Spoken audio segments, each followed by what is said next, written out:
In the last few decades, literary festivals have become part of Britain's cultural landscape. In 1983, there were only 3 in the UK. Today, there are over 300. Some are international events that attract thousands of people. Others are smaller, more intimate events that celebrate writers from the local area. But they all have one thing in common. They all celebrate books.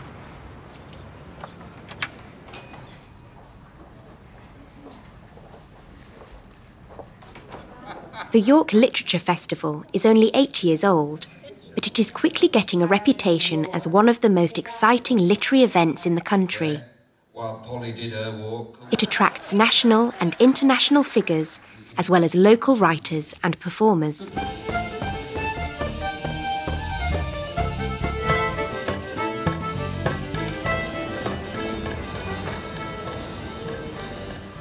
And at the heart of the festival is York itself. This ancient walled city in the north of England has a long literary history, which you can find out all about on the festival's city tour. I am maker and maiden almighty. York's association with literature stretches back to the Middle Ages, when the city became famous for its religious mystery plays. Later, thanks to its reputation as a centre of craftsmanship, York became an early hub of bookmaking, and Laurence Sterne's famous novel Tristram Shandy was published here on Stonegate in 1760.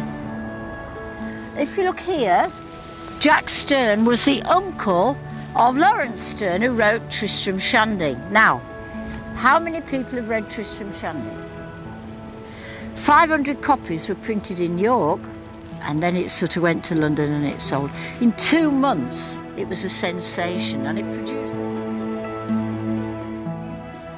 York's ancient architecture has also made it a favourite setting for some of Britain's most famous authors.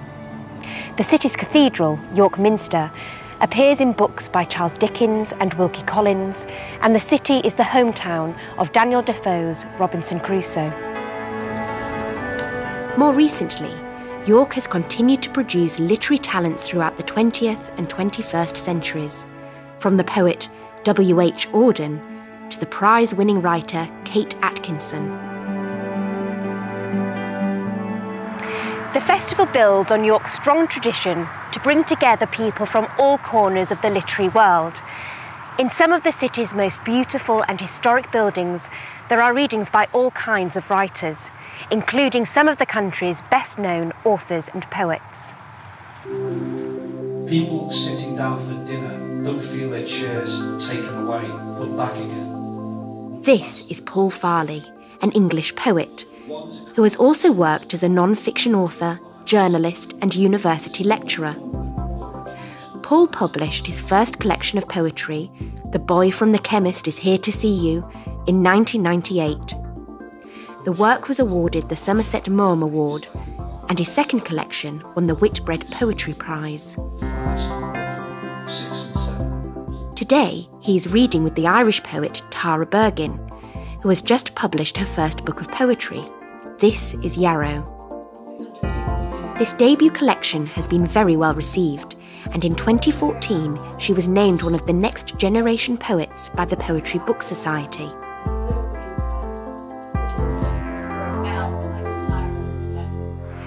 For established writers like Paul, festivals are a great place to meet fans and discuss work, while up-and-coming writers like Tara get the chance to reach a wider audience. For festival goers themselves, it offers the opportunity to learn more about their favourite writers and discover new and exciting talent too. Many audience members are also aspiring writers themselves. They come to gain inspiration and also, more practically, for the many writing workshops that take place all over the city. This is It's in the Details, a class about crafting plot and creating drama. Here, budding writers can learn the fundamentals of plot development, practicing how to move the plot forward while adding tension to the story. The workshop is led by Rob O'Connor, a creative writing teacher at the Centre for Lifelong Learning at the University of York. But participants are encouraged to discuss and critically examine each other's work so they can improve their skills and build their confidence. Whether you're an established author, a first-time writer, or simply an avid reader, literature festivals have something for you. Of course, they're good business too. They create a marketplace where everyone shares a love of literature, so they are a fantastic place to buy and sell books. Engaging with literature is often a solitary experience. Writers usually write alone, readers usually read alone, and the two rarely meet. But literature festivals like this bring book lovers of all kinds together to celebrate the written word and to share their literary experiences, something that doesn't often happen in the world of books.